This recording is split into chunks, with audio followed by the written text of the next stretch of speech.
खुशी का खेल मेरे बाबा ने सिखाया था जब मैं छोटी थी। एक औरत ने हमें एक चीज भेजी थी। पूछने पर उसने कहा कि ये हमेशा हमारी आंखों के सामने रहेगी और हमें इस बात का एहसास होता रहेगा कि हमें इसके इस्तेमाल की जरूरत ही नहीं। और इसके बाद से जब भी मैं और मेरे वालिद खुद को दुखी महसूस करते हैं, हम उस दिन के बारे में सोचते हैं।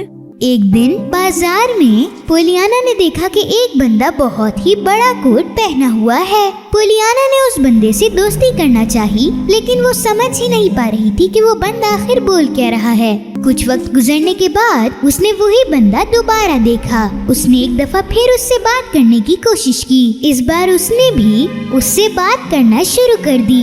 नैन्सी बहुत हैरान हो गई, क्योंकि ये इंसान, मेरा मतलब मिस्टर पेंडल्टन, बहुत अमीर इंसान था। वो एक बहुत बड़े घर में अकेला रहता था और आज तक उसने किसी से भी बात नहीं की थी।